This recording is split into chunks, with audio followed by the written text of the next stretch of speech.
Hér sitjum við enn sama dag, 11. júlí og höldum áfram frá fyrri þætti.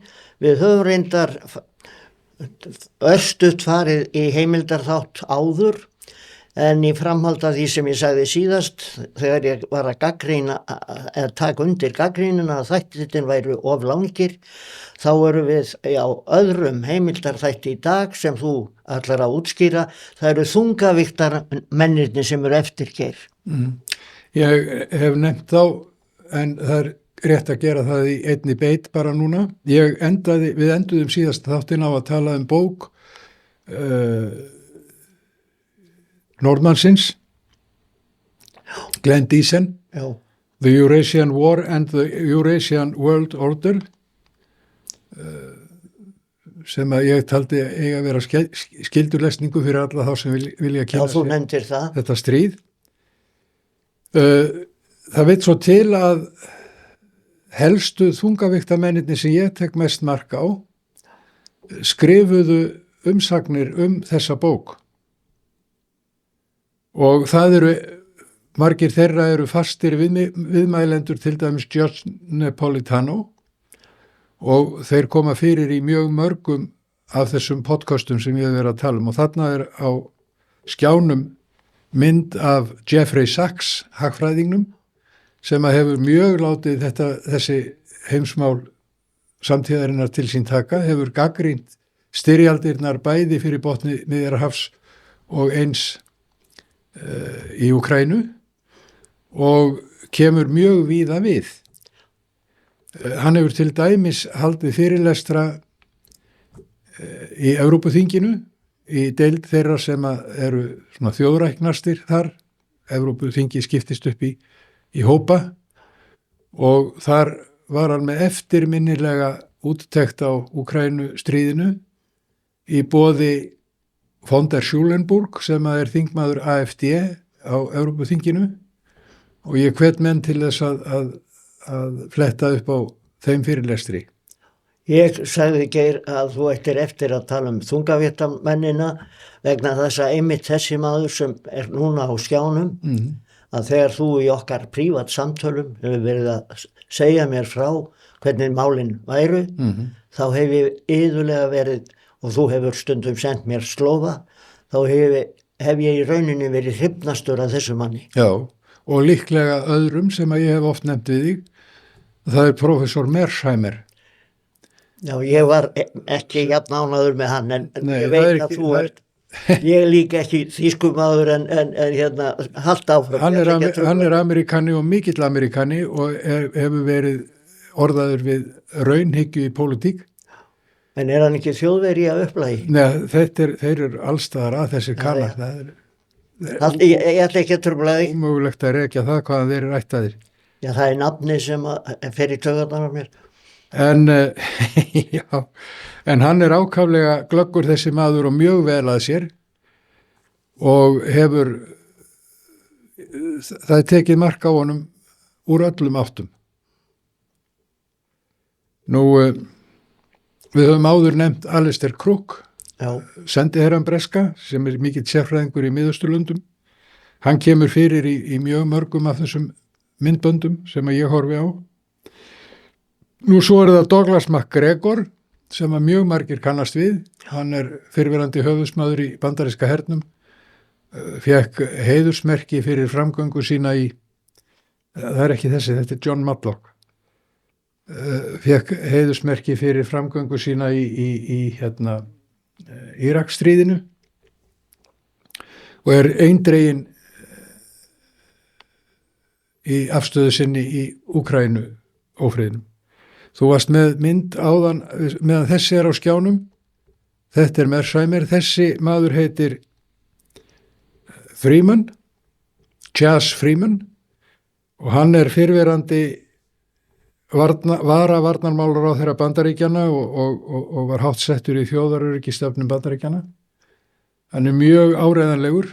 Hann var sendiherra Bandaríkjanna í Sádi-Arabíu einu sinni, og einu sinni var hann sendiherra í Kína, og ég held að hann tali bæði mandarín og arabísku.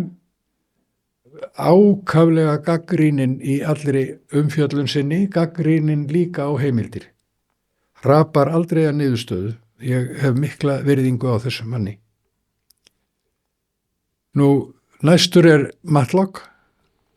Þessi maður var síðasti sendiherra Bandaríkjanna í Sovétríkjunum frá 8 til 9-10-1 og var talsvert á því í upphafi Úkrænustríðsins að hann reyndi að leiðrétta frásögnina sem að lögð hefur verið til grundvallar í allri umfjöllunum stríðið. Hann gekkst við því að menn þeir sem hafðu áttu upphafið af ófriðnum í Úkrænu hafi verið Bandaríkjamenn og NATO í Evrópu og þeir hafi brugðið öllum sínum fyrirheitum og loforðum sem að Sovétríkjunum var gefin þegar að Gorbachev féllst á það að Þýskaland yrði sameinað og að Þýskaland mætti vera í NATO gegn því skilyrði að NATO færðist ekki eina tommu austur á bóginn. Já. Það gleymist í umræðunni. Það gleymist í umræðunni í dag og það er ekki bara Matlock sem að hélt þessu fram, heldur líka Burns sem var til skamstíma yfirmaður CIA í Bandaríkjunum. En nóg það. Þarna komin Rússi á skjáinn, Sergei Karaganov, Herskái. Hann er mjög herskár, hefur verið nú reyndar nýtur núna virðingartitla í sambandi við ráðgjöf í utanríkismálum.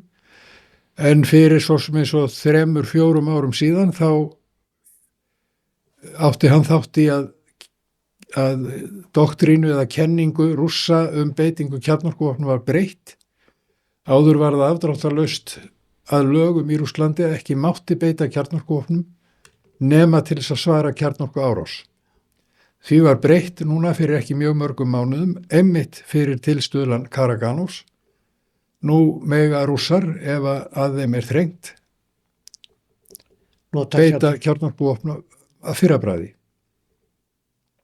En hann héldi líka fram að það væri þarflegt í Úkraínuófriðnum að beita kjarnorkuvopnum, litlum kjarnorkuvopnum í Evrópu til þess að Evrópumennirnir og NATO áttuðu sig á því að rauðar línur Rússana giltu og að menn skildi ekki dirfast að fara yfir þær. En núna í seinni tíð, alveg á síðustu vikunum, hefur Karaganov verið á þeirri skoðun að Rússar þurfi ekki að beita kjarnorkuvopnum eins og hann lagði til fyrir kannski 2 árum síðan, því að þeir hafi nógan vopnabúnað og nógan öflugan vopnabúnað til þess að ná slíkum árangri, að minna á rauðu línurnar.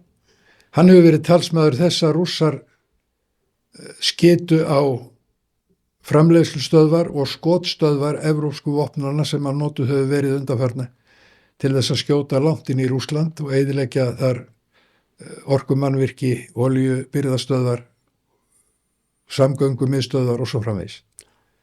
Karaganov er mjög vel að sér eins og margir Rússar, sérstaklega í evrópskri sögu.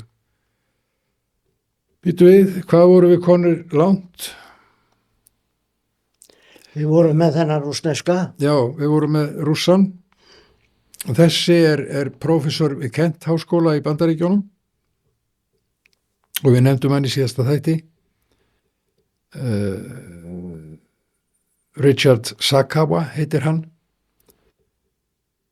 og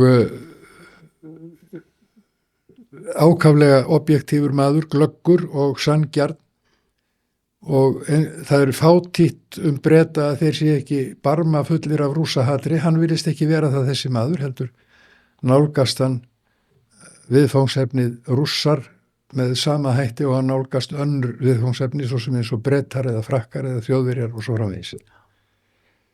Nú, ég ætla að nefna Ray McGovern sem komin á skjáinn. Þetta er gamall CIA maður, analítiker, ákaflega vel að sér í sögu, talar þýsku og rússnesku og var á sínum tíma á dögum kalda stríðsins aðal analítiker CIA málefni Sovétríkjanna og hann hefur fylgst með, hann á níræðisaldri kallinn og hefur fylgst mjög glöggt með og afar vel tengdur. Þessir menn hafa svo góð sambönd, einnig inn í starfandi þann hóp manna sem ennþá starfandi í CIA og öðrum leynistofnunum í Bandaríkjónum, eiga ekki 17 eða 19 leyniþjónustustofnanir kannarnir. Það feitt á stykkinu þar. Ray McGovern ákaflega vel að sér. Hann klassísk menntaður maður, bregður stundum fyrir sig latínu, fyrir utan rússnesku og þýsku og öðrum tungumálum. Það gleður sig. Það gleður mig, já. Og þeir, Ray McGovern og Larry Johnson, sem einn af föstum viðmælendum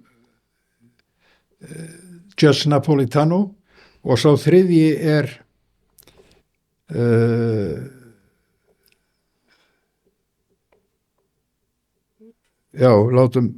ég glemdi nafninas í bili. En þessi sem upp á skjánum. En þessi sem á skjánum núna, við höfum talað hann heitir Vladimir Brovkin og við nefndum hann í síðasta þætti og fjölluðum hann. Þetta Gilbert Doktorov. Þessir tveir síðustu, Brovkin og Doktorov, eru búsettir báðir núna í Evrópu. Doktorov á heima í Brussel en á heimili í Sankti Pétursborg, þar oft. Og hann hefur af þessum mönnum verið iðnastur við að koma rússneskri gagnrýni á Pútín á framfæri, bæði í Rússlandi og Vesturlöndum. En fyrir vikið mörgum í nöp við hann, bæði í Rússlandi og Vesturlöndum. Og þarna mynd af kallinum eins og hann leit út fyrir svo sem eins og 2 árum. Þetta sami maðurinn. Þetta Doktorov. Erum við með fleiri myndir? Nei, þetta var svona í þessari samantekt sem við erum að vísu eða þú búin að vitna til, en þetta var mjög gott, Geir, vegna þess að þessir menn eru allir þeir sem þú hefur sótt þína þekkingu til fyrir utan það sem við sögðum í síðasta þætti. Einum ég að gleyma, það Lawrence Wilkerson höfðusmaður. Lawrence Wilkerson einn af þessum föstu viðmælendum í þáttum Napolitanos dómara. Hann var á sínum tíma aðstóðarmaður Collins Powell, utanríkisráðherra Bandaríkjanna á dögum ófriðarins í Írak. Hann sennilega, eða mínu viti, hann einna áreiðanlegastur af þeim mönnum sem hafa sérstaklega fjallað framferði Bandaríkjanna í Miðausturlöndum á líðandi stundu. Lawrence Wilkerson. Eigum við ekki mynd af honum, Kristján? Við vorum ekki með hann.